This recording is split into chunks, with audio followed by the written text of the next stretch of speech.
Hello and a warm welcome from Hanover to a brand new episode of Simply Electric.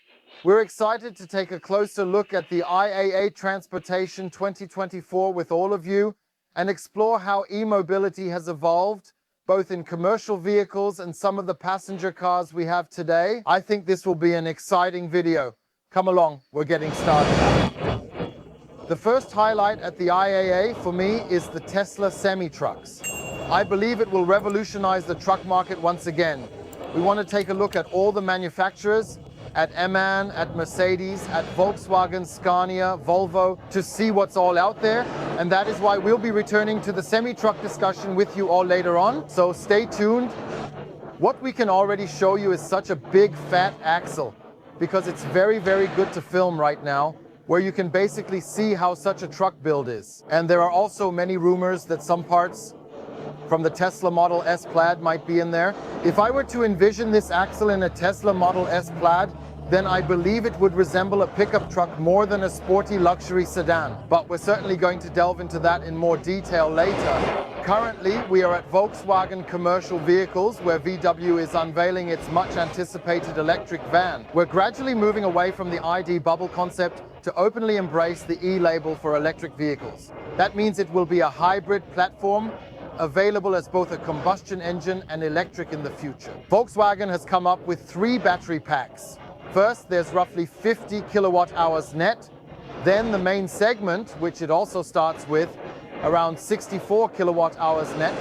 And later, there should also be a larger third pack, approximately 80 kilowatt hours net.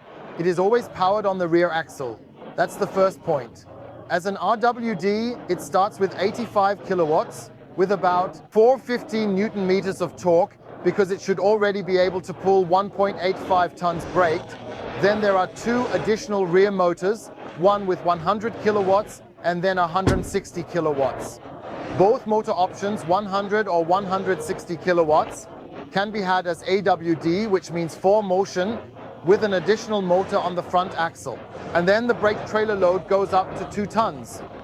Naturally, that becomes extremely appealing for many individuals who wish to use such a versatile utility item. Later in the market, there will also be the most powerful drivetrain available, with 210 kilowatts as a rear-wheel drive variant. And you also have the option to obtain it in various different wheelbase configurations. We have here a wheelbase configuration that measures 3 meters and 10 centimeters in length.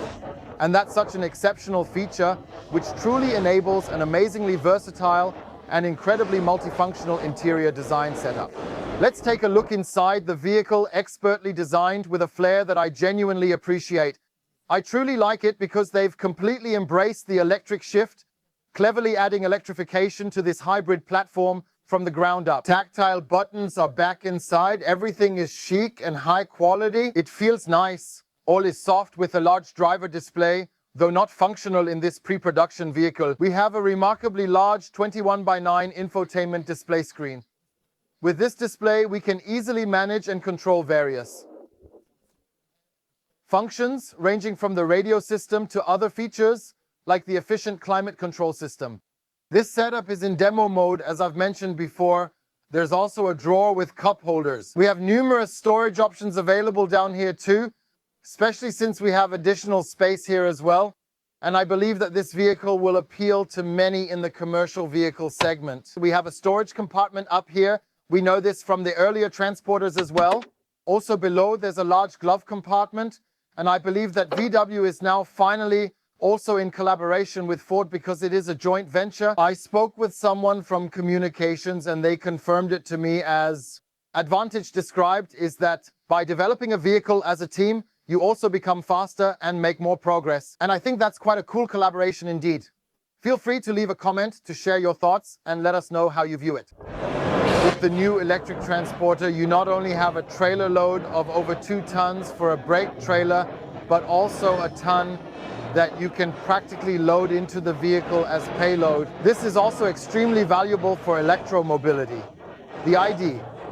Buzz will continue with the electric transporter, including as a cargo version, because Volkswagen sees it 1 segment smaller in size. So a distinct blend between the electric transporter and the highly familiar classic VW Caddy, which you're surely quite familiar with already. Here we have it in a very, very nice expansion version, also with transport cooling, where it's really well insulated so that the energy can be used for the drive and not just exclusively for cooling. A really great and compelling story, I think, when using an ID, bus cargo like that, particularly in conjunction with the right application. You can clearly see the ample insulation, which ensures the cooling inside is effectively maintained for a long duration. On the roof, if you pan the camera up a little bit, Stefan, you can distinctly see the cooling unit, which includes its outdoor and indoor components. So you see, you can design your usage exactly from an ID, bus cargo, or an electric transporter. The electric transporter will naturally also be available for passenger transportation, then known as the e-Caravelle. Hopefully, at a later date, it will come with an optional camping kit, as many of you might be interested in using an e-Caravelle for your camping getaways. What I like is that you can also get it on a mixed platform, meaning as a combustion engine or, like here, as a purely electric version, and then optionally with 2 sliding doors, which can also open electrically if you choose. With high quality craftsmanship, you can see it here with great leather seats. Then also in this version right here with 8 seats, where you additionally have a nice 3rd row of seats with a full 3rd bench for 3 people, where we also then have 2 separate climate zones, the passenger cell, and of course, as well as the spacious capacity you have available here in the rear. I think many will switch to electric mobility if we don't have a standalone design, but essentially keep the look of combustion vehicles. Also electrify it and offer it purely electric. I think the rear has turned out to be a real eye-catcher. I believe the tailgate opens manually in this instance, not electrically. That may eventually become an optional feature. You can clearly see that even with 8 seats, you still have a very generous amount of storage space available if you utilize the long wheelbase correctly. What would be really great, and something that will almost certainly be available as an option, is a rail system to make the spaces more adjustable, along with what is likely an electric oven door, right? Seems to fit, doesn't it? I would say, let's take a look at the dashboard together. We've already seen the dashboard, specifically in the e-Transporter. Here in the e-Caravelle, I must admit, I really like it a lot. I have incredibly comfortable seats, excellent ergonomics, and a lovely center armrest that I can adjust individually to my body proportions. And I have 2 large infotainment displays where I get all the information for the drive. What I don't see here now is a head-up display. Maybe it will come later as an option, we don't know. And we have a nice multi-function steering wheel. See, Stefan, haptic buttons. Whoopee! I thought they no longer existed at VW. Yes, it's great that they're back in the e-Caravelle. You also get the same drive options, just like with the Transporter, meaning 85 kWh, 100 kilowatts, 160 kilowatts, both with 4Motion, and later the top version with 210 kilowatts, 286 horsepower. All have 415 Newton meters of torque. That's solid power, right? Yes, right. Exactly. And then there are supposed to be 3 battery packs with around 50 kilowatt hours, 64 kilowatt hours net, and a large battery pack is supposed to follow later with around 80 kilowatt hours. So I truly think you're well set. The launch is slated for early 2025, which isn't really that far off. For comparison, that's the Transporter outfitted with conventional drives, which indicates it likely has a diesel engine on board. And here on the right, you can see the new e-Transporter again, and you'll always recognize it by the charging port here at the front. Also very nicely done with a painted round bumper, making it not so appears like a typical commercial vehicle. I'd speculate it can charge 3-phase at 11 kilowatts and hopefully at up to 180 kilowatts with DC, allowing one to estimate charging times pretty well. So around 26 to 28 minutes from 10 to 80% at the appropriate DC fast charger. We were just talking about the Caddy, and here it is. And finally, it's going to be available as a plug-in hybrid. That's very, very new, and at some point, he'll certainly become fully electric, but now it will come with a 19.7 kilowatt hour usable battery pack, where you also have the opportunity to conveniently charge the battery pack on the side here. It should charge with 3-phase 11 kilowatts and be recharged at fast charging stations with up to 50 kilowatts DC as well. That's a great development in the commercial vehicle segment, having the opportunity to incorporate a plug-in hybrid. In a caddy, since many shorter distances can now be comfortably covered purely in electric mode. We also have a great option where you can basically, I don't exactly know how it works, but you can already see it up here, to fold it down accordingly, to have a back seat. So you see, even in the caddy, there are various options for moving forward in the future, both with the combustion engine and with the electric drive, while having a great loading area.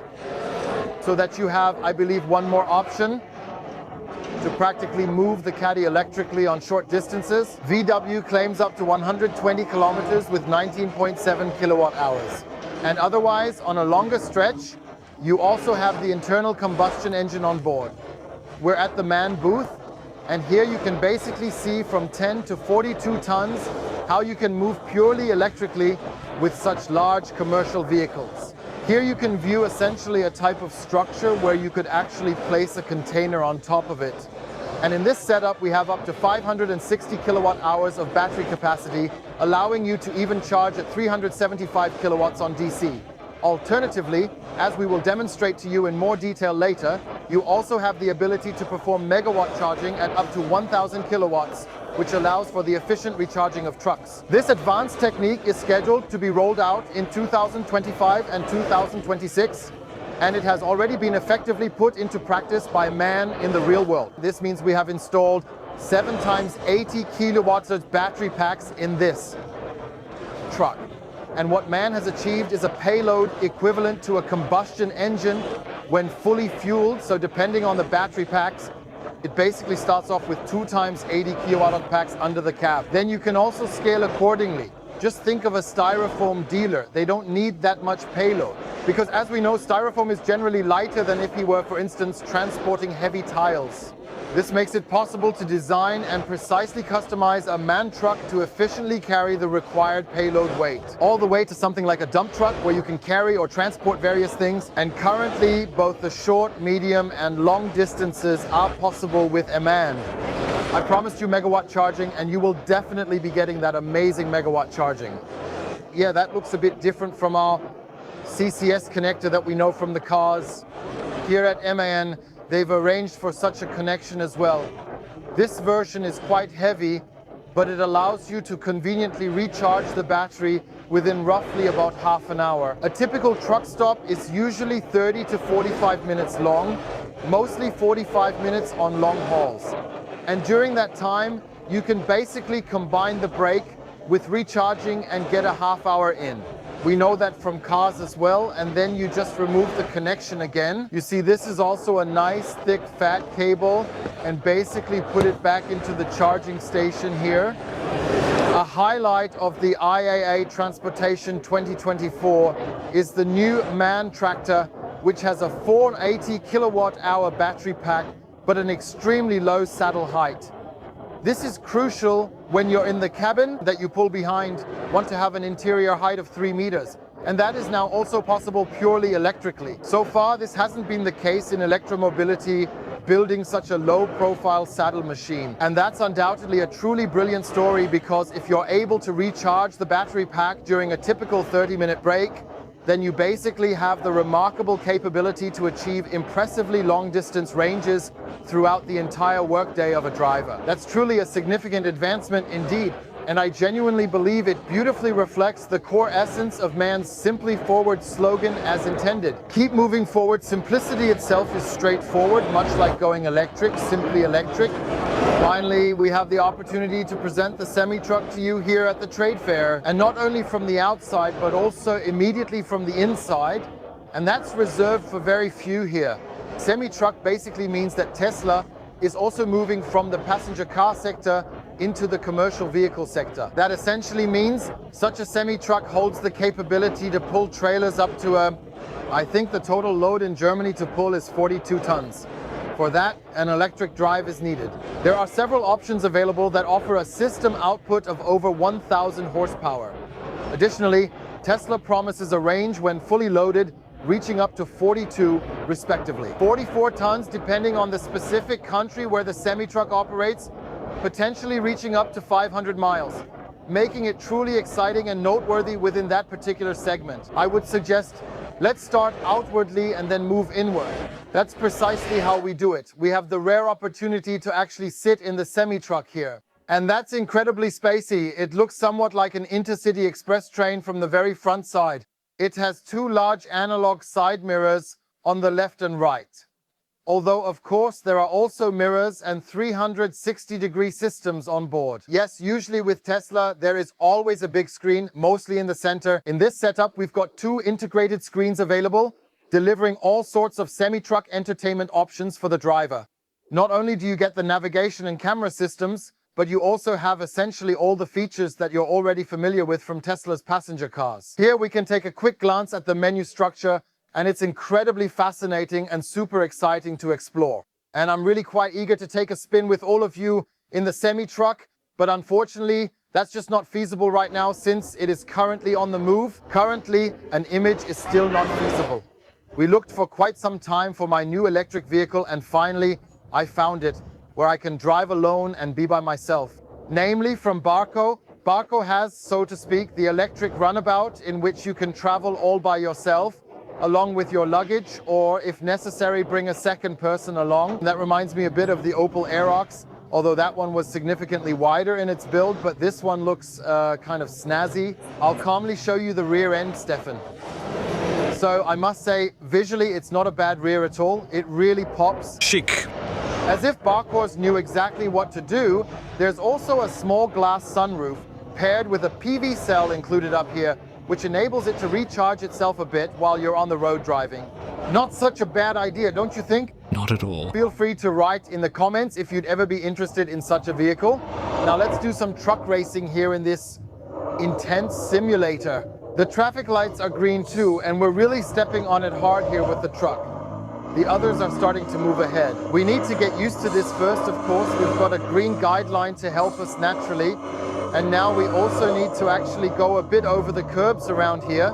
We're going to do this in a dynamic style, naturally, since we need to work our way up from quite far back. And we're obviously in a quite ideal position then. Yeah, let's just gently push that aside a bit. That's pretty sensitive here, such a truck. You wouldn't believe it. But we've already taken the first one out of the race. We'll definitely keep following this strategy as we progress on our journey toward reaching the ultimate goal. You see, I'm incredibly talented when it comes to driving and competing in these truck races with all of you, of course. And I think that might have been just a tad too much power. You can see it's not quite performing in the truck just yet, but it's definitely performing well when it comes to staying on the ground. Here at Scania, that should work because Scania is also showcasing its latest electric models and again offers them in all ranges and variations just like MAN. His latest trucks, it's really quite a fantastic story. You can see here, it's possible to charge such a large truck electrically with up to 400 kilowatts. But you also need that because he should ideally have 480 kilowatt hours on board again. Maybe with a 7th battery pack, even 560 kilowatt hours. And then naturally the 400 kilowatts disappear because you're looking at charging times of over an hour. And that's why megawatt charging, which we showed you earlier, is the future to basically recharge the truck fully during the driver's rest period. At the IAA Transportation 2024, you'll have the chance to explore a diverse range of vehicles, starting from new e-Terron 9 from Maxus, which we want to drive with you shortly. Also, large commercial vehicles by ourselves, or rather, to ride along and experience it live at the fair. This test drive area is extremely popular, and here we have the chance to exclusively operate a vehicle. I'm finally behind the wheel, driving the new Maxus e-Terron 9, and I'm excited to explore its impressive specs and various possibilities. For that, we basically world premiered a great video for you from the gravel pit. Make sure to check it out when you have some time. I'll provide a link in the video description for you, where we exclusively showcase the Maxus eTerron 9 in a very detailed and comprehensive review. All right, let's get started with this amazing vehicle of ours. We're finally going to take the eTerron 9 out for a nice drive together with you. Blinking should also be done when turning right. Even when we're driving with you here, around the exhibition grounds in Hanover. And of course, it's a truly cool and unique experience to drive this brand new pickup truck, which made its world debut right here at the IAA, straight away, and directly with you and also for you. And here, a considerable number of electric vehicles are being driven on test drives across the various designated driving courses. Just like we can leisurely cruise around this fairground here, yes, there's absolutely no one behind us right now. That means we can give a nice little punch here, letting you fully experience how quickly you accelerate from 0 to 30. He really propels forward with his two electric motors. That's a particularly nice acceleration. And you wouldn't typically expect that from this kind of electric utility vehicle, that it also possesses so many impressive capabilities just on the regular road. And even when we do a bit of slalom driving here, you'll notice it doesn't rock back and forth like a rocking horse. We know that from some pickups and also SUVs that they tend to sway.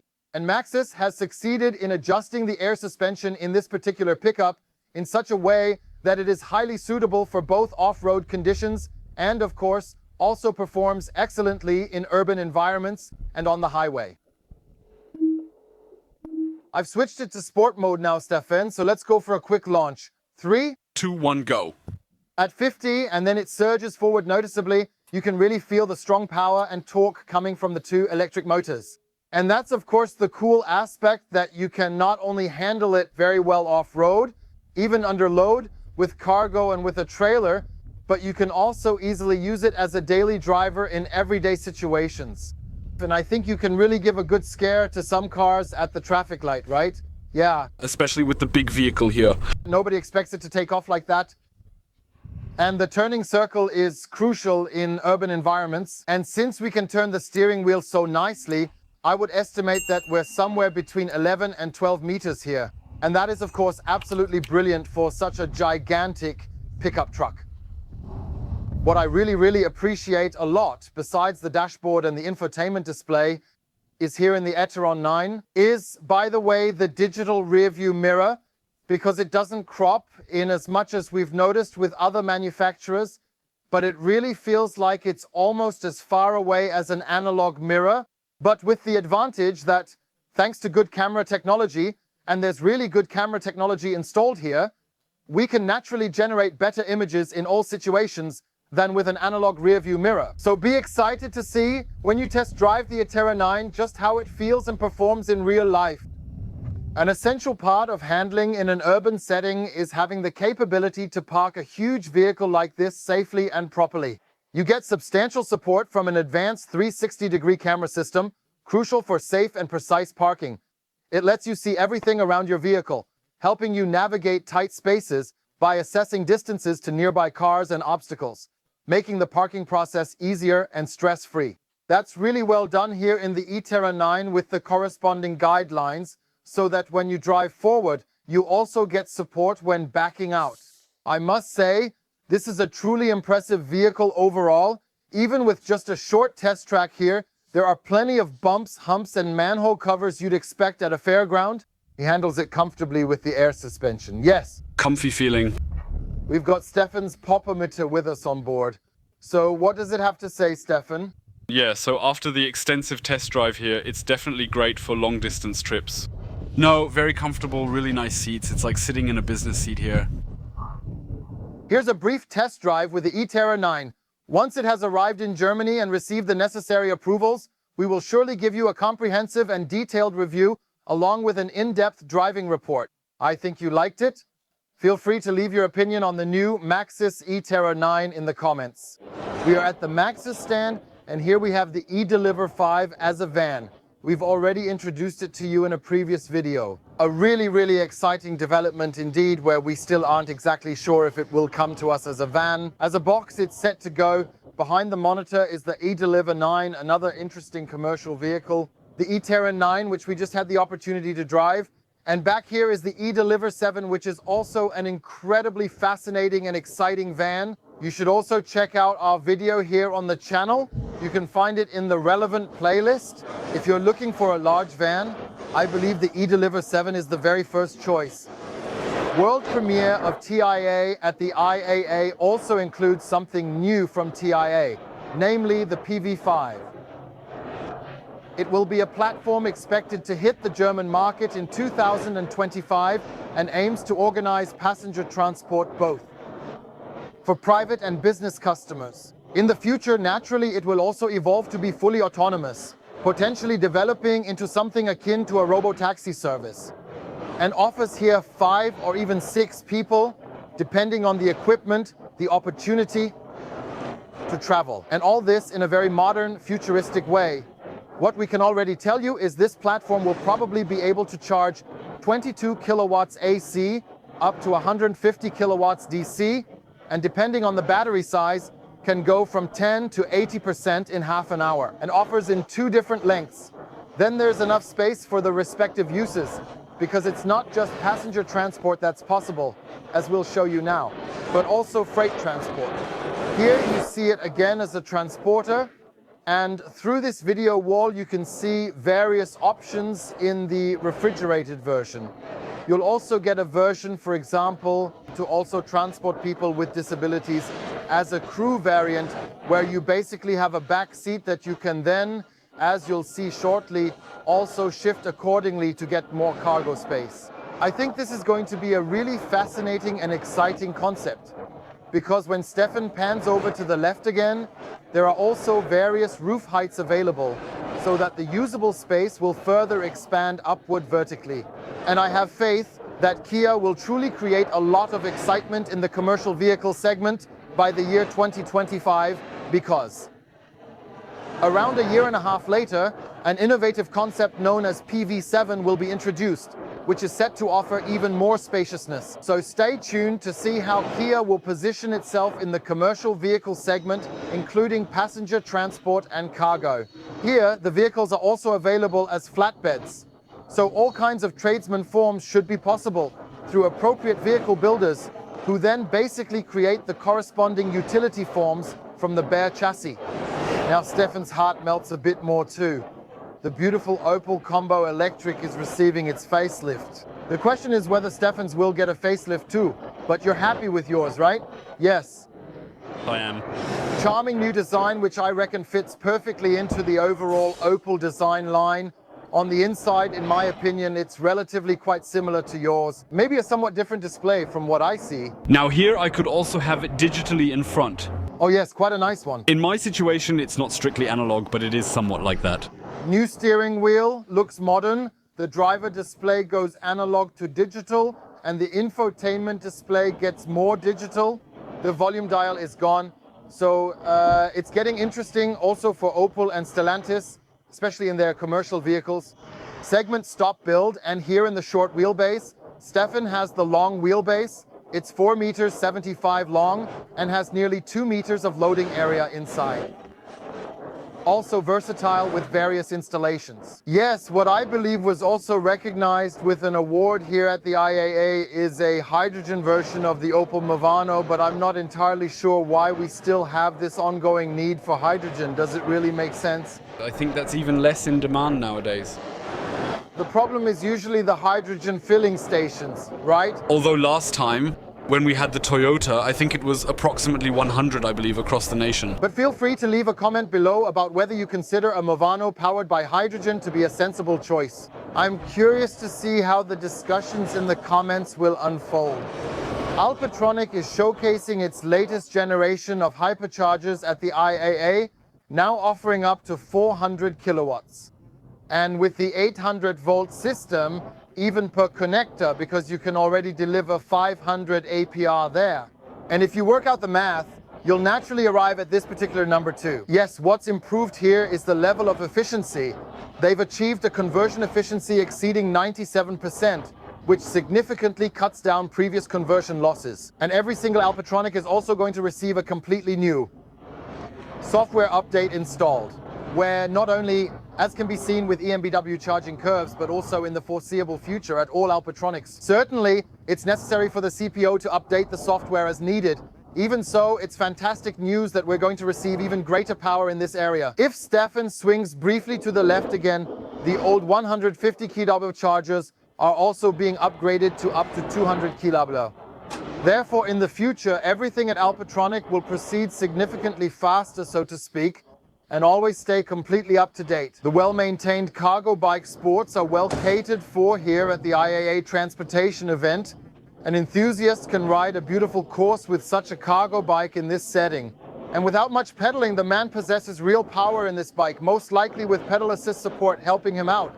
And that's truly a wonderful and fine thing indeed, that you have the opportunity here to try out such utility vehicles powered either by manpower or by woman power.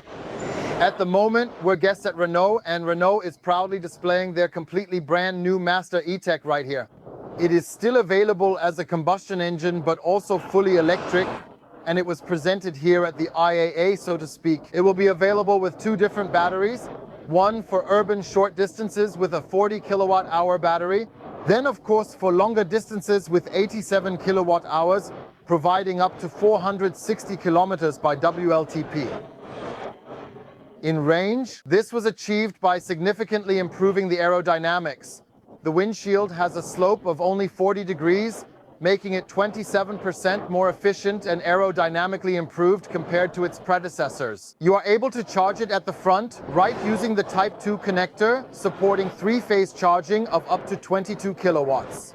That's really great because you can fully charge the large battery in 4 hours and the small battery in 2 hours, and DC with a capacity of up to 130 kilowatts, meaning you can likely expect the charge to go from 10 to 80% in approximately 30 minutes. These will be available in various different lengths and heights, and naturally as shown here with a range of various fittings, depending on what you gain from it in the trades as a benefit.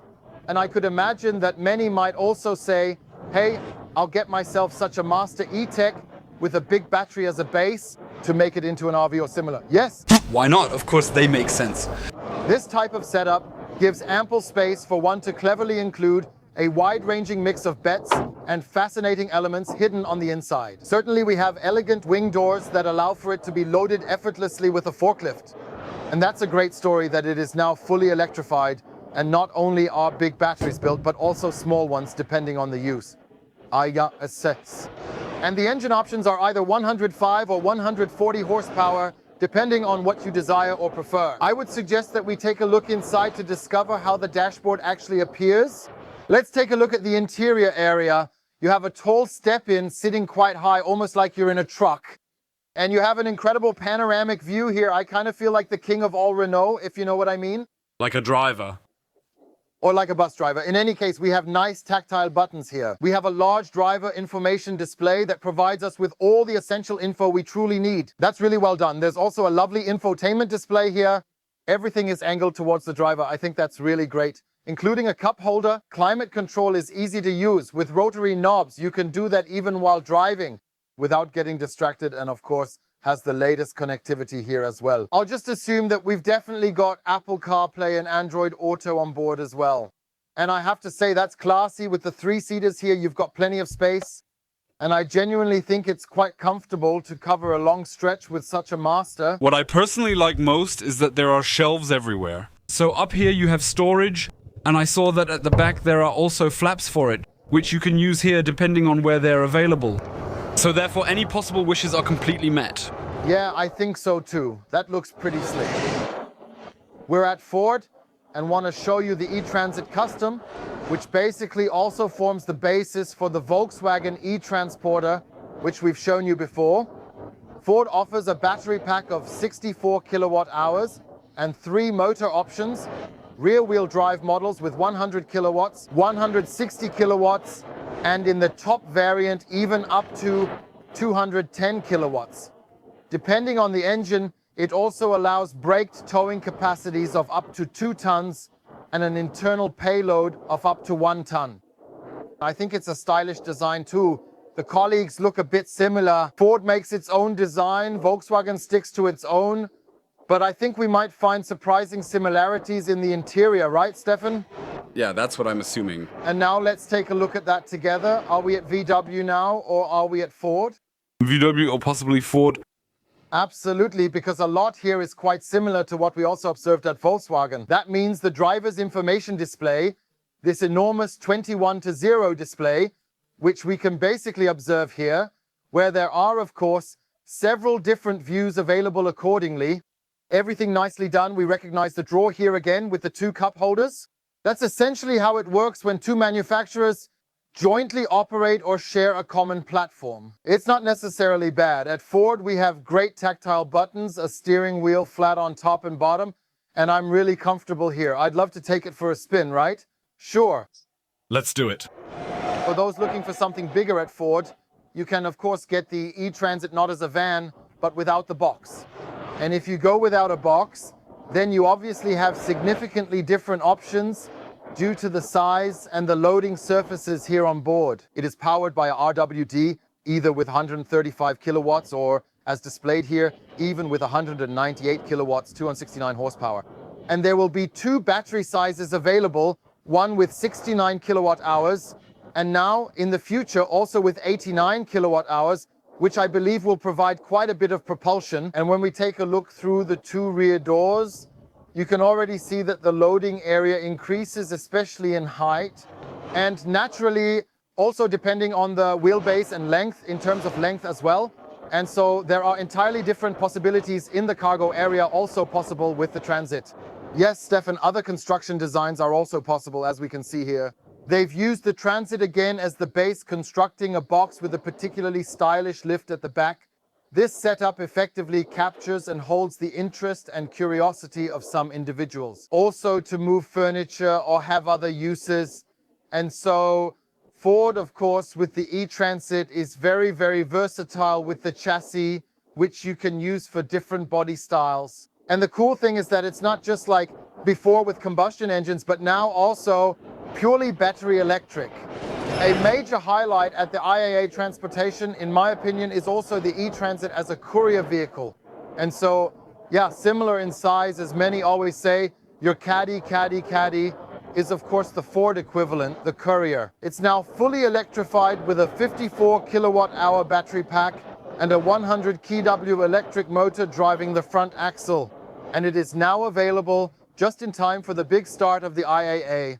The question has always been about when the all-electric version would finally be ready to order. You can get it optionally with one sliding door or of course with two sliding doors and have a nice loading area here. What I kind of miss, Stefan, is maybe the long wheelbase like with the Opel Combo e-Cargo, right? Yeah, I think that could suit you quite well too. That might be added later. Here we have displayed the short version, but again with a compartment. And an opening similar to what we know from the Opel Combo e-Cargo, allowing you to conveniently slide the long ladder through the passenger seat, essentially. And I could imagine that for many craftsmen working in an urban environment, a range from a 54 kilowatts battery would work very, very well for them, allowing them to perhaps operate purely electrically. Now, let's take a look at what it looks like inside, shall we? Yes. And here in the interior too, I think it feels super, super comfortable. That means we have a nice large bicycle display. We have a very, very nice large infotainment display. It's a pity that Ford just doesn't make this feature available here so that I can demonstrate it here to you all, because the necessary key is missing. A large multifunction steering wheel with haptic buttons, flat top and bottom. Here's an inductive charging option for the smartphone. It's obviously nicely done too. It all appears modern and futuristic, offering plenty of storage options here, and naturally there's additional space up in the roof as well as in the glove compartment. Up here are storage spaces. So I think for the craftsman who performs his customer service tasks, like a heating technician, for example, yes. A maintenance tech who doesn't really require much in the back? That's fine. He should easily manage with 54 kilowatt hours for his 200 to 300 kilometers can be achieved in any season. And for that, I believe it's a very, very interesting, purely electric alternative with the e-Transit Courier. What definitely cannot be missing at the IAA 2024 is the presence of Mercedes-Benz, who are proudly showcasing their brand new Actros L right here. This is what the bright future holds for Mercedes-Benz. Naturally, their primary focus remains on fully electric vehicles. Yes, a notable highlight here is also being showcased at the IAA 2024, the brand new e-Actros 600, which stands as a new top model. Proudly displayed here, As expected, it has a futuristic design and is obviously engineered to pull a lot while having the required range for the future. Because by 2025, 2026, the megawatt chargers will be expanded and you'll probably see electric trucks, electric tractors much more frequently on the roads than you do today. BYD is of course also present at the IAA Transportation, proudly showcasing its brand new van, the BYD e-Valley. Interestingly, it is available in two different lengths. I'll round it up, available once in a length of 6 meters and another time in a length of 7 meters, providing ample cargo space. Offers up to almost 18 cubic meters in the 7-meter edition.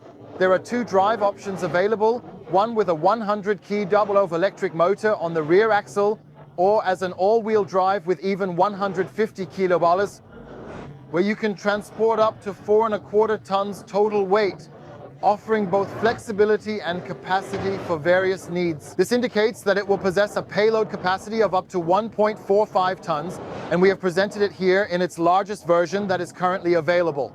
Nice with gull-wing doors. Unfortunately, we can't look into the cockpit yet, as it's still a pre-production vehicle. But you see, there's plenty of cargo space in here, of course, plus a sliding door to get to the front. It will have an 80.64 kilowatt-hour battery pack. You will be able to charge it with 3-phase AC at 11 and also at 22 kilowatts. And with DC, it can reach even 188 kilowatts. Peak at the maximum, allowing the battery to recharge from 10 up to 80% in 30 minutes. That's clearly wonderful for reliably achieving decent and substantial daily driving range with the big van. We are currently at the DAF booth, and not only are there impressive electric trucks present, but there's also the exciting opportunity to actually sit in one of those cabs. That's been quite nicely illustrated here, and yet it still all feels somewhat conventional. What's modern are the digital exterior mirrors. They've been around for a while on the right and left, which I believe offers optimal support. Then we have the classic instrument cluster with the bike display, here with the infotainment display, and additionally supplementary displays. But when you compare it with the Tesla semi-truck, it's like stepping into two different worlds. Yes, the semi-truck definitely appeared a little more futuristic. The driver was seated in the center with others behind him. There's also a double cab version available where you can sleep inside. However, everything is crafted to be quite aerodynamic. And here we can see we have a very big, massive front section. Well, I really do believe that the semi-truck can potentially be significantly more efficient compared to a traditional cabin like that.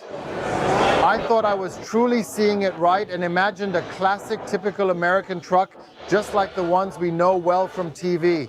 No, that's a Volvo. Unfortunately, it's not fully electric yet, but with a combustion engine, you can distinctly observe, especially when examining the cabin closely, just how much room is occupied by a traditional combustion engine and how much space could realistically be saved if that engine was not there. If this tractor unit were purely electric, of course, you're familiar with it.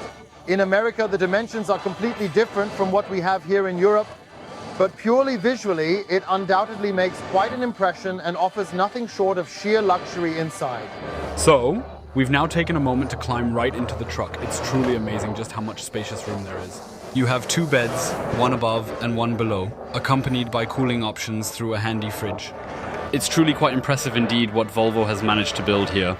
The day at the trade fair is coming to an end, almost 10 hours of IAA Transportation 2024. We've tried to summarize the most exciting things for you in this video, and of course we hope you'd enjoy it, that you had a lot of fun. If that's the case, we'd appreciate it if you would give the video a thumbs up. Please take a moment to check if you are part of the electric drive community. If not, we'd love your support by subscribing so you don't miss out on such amazing videos in the future. Feel free to ring the bell. And now I'll just say goodbye and thank you very much for watching. Stay healthy and see you soon.